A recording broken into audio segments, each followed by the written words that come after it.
গতকাল ছিল bank holiday, July মাসের প্রথম দিন। যদি আমরা স্মরণ করি 2024 সনের এই জুলাই মাসের প্রথম দিনটি, সারা বাংলাদেশ উত্তাল। কোনো কিছুই কারো নিয়ন্ত্রণে ছিল না। মানুষের মধ্যে বা মানুষের রক্তের মধ্যে একটি বিপ্লব, একটি আন্দোলন, একটি অভ্যুত্থানের যে বারুদ, এটি মিশে গিয়েছিল। যে রমণী কোনোদিন ঘর থেকে বের হয়নি, তিনিও এই সময়টাতে বের হয়ে গিয়েছিলেন। যে শিশু সারাদিন বসে শুধু কার্টুন দেখত, মিকি মাউস বা ধরুন টম অ্যান্ড জেরি, সেও জানালা দিয়ে উকি দিয়ে মিছিল দেখাকে মনে করতো জীবনের সবচেয়ে বড় বিনোদন, প্রাপ্তি, আত্মতৃপ্তি।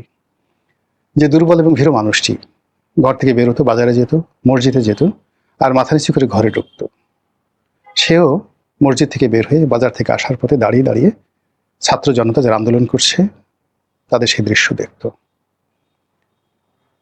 জুলাইয়ের পরে কি হবে, শেখ হাসিনার পতনের পরে কি হবে, সারা বাংলাদেশ কোথায় কিভাবে যাবে, আমরা কেউ কল্পনা করিনি। আমরা শুধু চেয়েছি শেখ হাসিনার পতন হোক। ঠিক এরকম একটা প্রেক্ষাপটে জুলাই গেল, আগস্টের 5 তারিখে আমরা একটা নতুন পরিবেশ পেলাম, নতুন পরিস্থিতি পেলাম। আমাদের অনেকের জন্য আনন্দ, কিন্তু বাংলাদেশের 6 কোটি মানুষ যারা আওয়ামী লীগের সঙ্গে জড়িত ছিল সরাসরি, তাদের জীবনে রীতিমতো বীভৎস কালো রাত্রি চলে এলো। যেভাবে পাকিস্তান হানাদার বাহিনী 1971 সনের 25শে মার্চ তারিখে সমস্ত বাঙালির জীবনে এক দুর্বিষহ, 7.5 কোটি বাঙালির জীবনে এক দুর্বিষহ দুঃস্বপ্ন তৈরি করে ফেলেছিল, ঠিক একইভাবে জুলাই আন্দোলন পজিটিভ অর্থে সারা বাংলাদেশের মানুষকে যেভাবে মুক্তির স্বাদ দিয়েছে, একইভাবে আওয়ামী লীগ, যুবলীগ, ছাত্রলীগ থেকে শুরু করে আওয়ামী লীগের যে পরিজন যারা আছেন, যাদের সংখ্যা প্রায় 6 কোটি, তাদের জীবনে রোজ কেয়ামত নেমে এসেছিল। ফলে কি হলো, যেটিকে তারা 36শে জুলাই বলে, মানে 36শে জুলাই মানে আগস্ট মাসের 5 তারিখে যেদিন শেখ হাসিনা গেলেন, সেটিকে সবাই উদযাপন করেছে, সীমাহীন উদযাপন। মানে 5 তারিখে ঢাকার যে উচ্ছ্বাস, আমি 1971 সন দেখিনি, কিন্তু আমি 90 দেখেছি, এরশাদের পতন দেখেছি। কিন্তু জুলাইতে শেখ হাসিনার পতনের পর যে পুরো ঢাকার শহর যে উন্মাদনা ছিল, যে আনন্দ ছিল, যে ফুর্তি ছিল, মনে হলো এত বড় চাঁদ আর মহাকাশে কখনো ওঠেনি, আর এত বড় আনন্দ, এত বড় ঈদ বাঙালির জীবনে আসেনি। কিন্তু এই ঘটনা 48 ঘন্টার মধ্যে যখন মব তৈরি হলো, সারা বাংলাদেশে একটার পর একটা চাঞ্চল্যকর ঘটনা শুরু হয়ে গেল, এবং বিভিন্ন জায়গাতে গনিমতের মাল সংগ্রহ করার জন্য যেভাবে জুলুম অত্যাচার ছিল, মুহূর্তের মধ্যে যারা মানবতাবাদী, যাদের মনের মধ্যে একটু মানবতার জায়গা আছে, প্রায় সবাই হাহাকার করে উঠলো যে একই হলো, একই হলো। তারপর ধীরে ধীরে শুরু হলো মব, গালাগালি, টিনের ছেলে কাউয়া, অমুক আমার, 1 2 3 4, এই 1 2 3 4 অমুক মারতে মারতে সেই বুড়া নাই, গুঁড়ো নাই, নারী নাই, পুরুষ নাই। প্রথমে মুখে মারা শুরু করলো, আর এখন এই 2 বছরের মাথায় বলাৎকার, ধর্ষণ, এমন নির্মম অবস্থায় পৌঁছে গেছে যে মানে মাদ্রাসাগুলোতে রীতিমতো এখন কান্নার রোল পড়ে গেছে, সেটা নারীদের মাদ্রাসা হোক কিংবা পুরুষদের বা ছেলেদের মাদ্রাসা হোক। এরপর সামাজিক জীবন, রাজনৈতিক জীবন, অর্থনৈতিক জীবন, প্রায় সর্বত্রই যে হাহাকার তৈরি হয়েছে, সেই হাহাকার কারণে মাত্র 2 বছরের মাথায় যে বিশাল একটা স্বপ্নভঙ্গ, সেই স্বপ্নভঙ্গের কারণে জুলাইয়ের যারা পক্ষশক্তি ছিলেন তারা সবাই অবদমিত, অনেকে লজ্জিত, অনেকে পিছু হেঁটেছে, অনেকে মনের দুঃখে দেশ ছেড়ে চলে গেছে, অনেকে পরিবর্তিত পরিস্থিতিতে যে স্বপ্ন দেখেছিল সেই স্বপ্ন বাস্তবায়িত না হওয়ার কারণে যা কিছু শেষ সম্বল ছিল সেটাও শেষ হয়ে গেছে। আর জুলাই মাসে যাদের পতন হয়েছিল, জুলাই বিপ্লবে যাদের পতন হয়েছিল, 36শে জুলাইতে যারা এই বাংলাদেশ থেকে চলে গিয়েছিল, তারা ধীরে ধীরে ধীরে ধীরে জনসম্মুখে চলে এসেছে। তারা মিছিল করছে প্রকাশ্যে, তারা বাংলাদেশে ঢুকে পড়ার হুমকি দিচ্ছে, ধামকি দিচ্ছে, এবং তাদের যে কোনো একটা প্ল্যান, একটা সাধারণ প্রোগ্রাম যে তারা 23শে জুন আওয়ামী লীগের প্রতিষ্ঠা বার্ষিকী পালিত হবে, এই প্রতিষ্ঠা বার্ষিকী মোকাবেলা করার জন্য সারা বাংলাদেশের সেনাবাহিনী ডিপ্লয় করতে হয়েছে। বোঝার চেষ্টা করুন যে জুলাই বিপ্লবের যাদেরকে পরাজিত শক্তি বলা হয়, তারা কি পরিমাণ সংগঠিত হয়েছে। এখন শেখ হাসিনার বক্তব্য যেভাবে গুরুত্বপূর্ণ, অন্য যে কোনো আওয়ামী লীগ নেতা দেশের ভিতর থেকে বলুক, বাইরে থেকে বলুক, একইভাবে সেটা গুরুত্বপূর্ণ। এবং একই সঙ্গে যা হচ্ছে বাংলাদেশে, এই বাংলায় যা কিছু হচ্ছে তাতে করে সবার নাক কান 5টি ইন্দ্রিয় তারা খোলা রেখেছে। আওয়ামী লীগ কী করে, আওয়ামী লীগ কখন আসবে, আওয়ামী লীগ আসলে কী করতে চায়। জুলাই মাসটা আমাদের দেশে প্রাকৃতিকভাবে অভিশপ্ত একটি মাস। এই মাস ব্যক্তির জীবনে, সমাজের জীবনে, রাষ্ট্রের জীবনে হাজার বছরের ইতিহাসে বহু বিপর্যয় ঘটিয়েছে। কখনো প্রাকৃতিক বিপর্যয়, কখনো রাজনৈতিক বিপর্যয়, কখনো অর্থনৈতিক বিপর্যয়, কিংবা কখনো মানুষের যে পারস্পরিক দ্বন্দ্ব, সংঘাত, হানাহানি, মারামারি, একই জাস্ট কোনো কারণ নেই। এই জুলাই মাসে বাংলাদেশে বহু ঘটনা ঘটেছে। আগস্ট মাসে এটা ধারাবাহিক থাকে, কিন্তু আগস্ট মাসে জুলাইয়ের যে উত্তেজনা, সেই উত্তেজনার যে চূড়ান্ত যে রূপ, এটি আমরা আগস্ট মাসে দেখতে পাই। আমাদের যে রাজনৈতিক দলগুলো রয়েছে, সেই রাজনৈতিক দলগুলোর জন্য আগস্ট মাস অভিশপ্ত। আওয়ামী লীগের 15 আগস্টে বঙ্গবন্ধুকে হারিয়েছে। 21 আগস্টের গ্রেনেড হামলায় আওয়ামী লীগের যে ক্ষতি হয়েছে, দেশের রাজনীতির যে ভিত্তিগুলো, মৌল ভিত্তিগুলো নষ্ট হয়ে গেছে। এবং শেখ হাসিনা যেভাবে এর দ্বারা তাকে পৃথিবী থেকে সরিয়ে দেওয়ার যে চক্রান্ত করা হয়েছিল কিয়ামত পর্যন্ত, শেখ হাসিনার বংশধর, তার শুভানুধ্যায়ী কেউ 21 আগস্টের গ্রেনেড হামলাকে ভুলতে পারবে না। যারা এই হামলা করেছে তাদেরকে স্বয়ং আল্লাহ যদি বলেন, আওয়ামী লীগের লোকজন ক্ষমা করবে না। আওয়ামী লীগ কিয়ামত পর্যন্ত খুঁজতে থাকবে কে 21 আগস্টের গ্রেনেড হামলা চালিয়েছে, তাকে ধরো, তাকে মারো, প্রতিশোধ নাও। এরকম একটা অবস্থা, জিঘাংসা তৈরি হয়ে গেছে আগস্ট মাসের 17 তারিখে।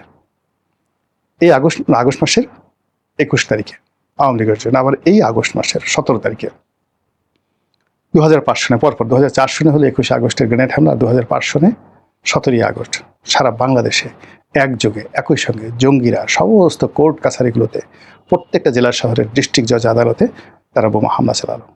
এবং সেই বোমা হামলায় একজন জজ মারা গেলেন। বহু ক্ষয়ক্ষতি হলো সারা পৃথিবীতে। বাংলাদেশের যে জঙ্গিবাদ, বাংলা ভাই, আব্দুর রহমান থেকে শুরু করে জামাত, এদের সবার বিরুদ্ধে একটা জনমত তৈরি হয়ে গেল সারা পৃথিবীতে। মার্কিন স্টেট ডিপার্টমেন্ট থেকে শুরু করে সব জায়গাতে এই জঙ্গিদের মদতদাতা হিসেবে বিএনপিকে ব্ল্যাকলিস্ট করা হলো। এবং বিএনপির শীর্ষ নেতৃত্বে যারা ছিলেন সবাই আমেরিকার খাতায় একজন দাগী মানুষ হিসেবে, কলঙ্কিত মানুষ হিসেবে সেখানে তাদেরকে লেখা হলো। এই গেল সেই অবস্থা।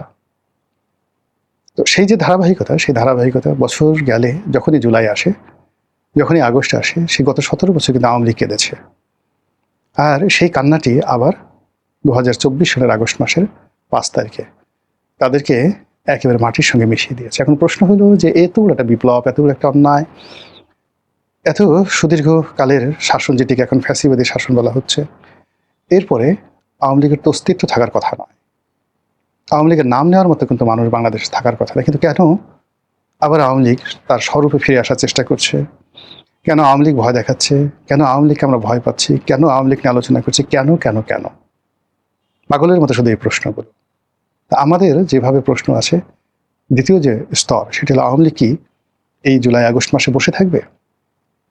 হয়তো বসে থাকবে, হয়তো নাকে তেল দিয়ে ঘুমাবে, হয়তো যে যার অবস্থানে থেকে পোলাও কুরমা কালিয়া কোপ্তা খাবে, কেউ হয়তো হাজারি করবে, ডাজ নট ম্যাটার, আমরা কিছু জানি। কিন্তু আমাদের আতঙ্ক যে সুসংগঠিত আওয়ামী লীগ তার রাজনৈতিক ক্ষমতা, তার শক্তি, তার অর্থ, তার বিত্ত, এবং সর্বোপরি ভারতের ইসরায়েলের মোসাদ, সিআইএ এবং তাদের অন্য যে সকল সাহায্যকারী শক্তি রয়েছে, অক্সিলারি ফোর্স রয়েছে, তাদের মাধ্যমে বাংলাদেশে নাশকতা চালানোর চেষ্টা করবে, সরকারকে ভয় দেখানোর চেষ্টা করবে, আওয়ামী লীগের আধিপত্য বিস্তার করার চেষ্টা করবে, এবং যে কোনো একটা কর্ম ঘটিয়ে তারা সরকারকে বিশ্ববাসীর কাছে বিব্রত করবে। এখন বাংলাদেশে যা কিছু হচ্ছে নেতিবাচক, প্রায় সব কিছুর জন্যই সকল পক্ষ আওয়ামী লীগকে দায়ী করছে। সাদা পতাকা সারা বাংলাদেশে টানানো হচ্ছে, সবাই বলছে এটা রয়ের একটা মাস্টার প্ল্যান। এটা আওয়ামী লীগ এই কাজগুলো করছে মূলত ধর্মকে ব্যবহার করে, জামাতকে এবং অন্যান্য ইসলামী যে দলগুলো আছে তাদেরকে পশ্চিমের কাছে হেয় করার জন্য। আওয়ামী লীগের যে রাজনৈতিক কৌশল এবং তাদের যে বুদ্ধিমত্তা, তারা এই কাজ করতে পারে, আবার নাও করতে পারে। কিন্তু ঘটনাগুলো ঘটছে এবং এই পতাকা টানানোর ফলে আমাদের সমস্যা হচ্ছে। এরপর শেখ হাসিনা আসবে কি আসবেন না, উই ডোন্ট নো। কিন্তু সে যেভাবে লিখিতভাবে বিশ্বের সমস্ত পত্রপত্রিকাকে লিখেছে বা জানিয়েছে যে 2026 সনের মধ্যেই সে বাংলাদেশে আসবে। তার মাথার উপর মৃত্যুদণ্ডের রায়, তাকে আসলে জেলে যেতে হবে, এবং সে যদি পুরো পরিস্থিতি রাজনৈতিকভাবে মোকাবেলা করতে না পারে, তাকে কাদের মোল্লাকে যেভাবে ফাঁসিতে সে টানিয়েছে, যেভাবে মীর কাসিমকে টানিয়েছে, বাংলাদেশের একজন মহিলা প্রধানমন্ত্রী তাকে প্রথম ফাঁসির কাস্টে চলতে হবে, এটি লিখিত আছে। 100% গ্যারান্টি দেওয়া যাবে না, যে এখান থেকে 1% গ্যারান্টি দেওয়া যাবে না তিনি রক্ষা পাবেন, কিন্তু 100% গ্যারান্টি দেওয়া যাবে যে তিনি বাংলাদেশে আসলে এরকম একটা জালের মধ্যে পড়বেন। সেই ঝুঁকি তিনি জানেন, তারপর তিনি আসতে চাচ্ছেন। তার মরণের কেন এত স্বাদ, কেন ফাঁসিতে ঝুলার তার এত আগ্রহ? তিনি কি ক্ষুদিরাম হতে চাচ্ছেন, নাকি মাস্টারদার সূর্য সেন হতে চাচ্ছেন, নাকি ইতিহাসে সে সকল ঘৃণিত ব্যক্তি হতে চাচ্ছেন যাদেরকে ফাঁসিতে টানিয়ে মেরে পুরো জাতি উল্লাস করেছিল? তিনি যেহেতু সালাউদ্দিন কাদের চৌধুরীকে ফাঁসি দিয়েছেন, দেলোয়ার হোসেন সাইদির মতো বাংলাদেশের সবচেয়ে জনপ্রিয় ব্যক্তিত্ব জেলখানায় তার জমানাতে ঢুকে ঢুকে পড়েছেন, তিনি বাংলাদেশে তারই সমপর। জুলাই আগস্ট মাসে আওয়ামী লীগের মাস্টার প্ল্যান নিয়ে গুরুত্বপূর্ণ তথ্য দিল গোলাম মোহাম্মদ রনি। তিনি আবার নিজে দয়া করে মুক্তি দিয়ে তাকে তুচ্ছ তাচ্ছিল্য করেছে যে আমার দয়া মুক্তি পেয়েছে। তো সেই তিনি বাংলাদেশে আসছেন, বুঝে আসছেন, অবশ্যই না বুঝে আসার কোনো কারণ নেই।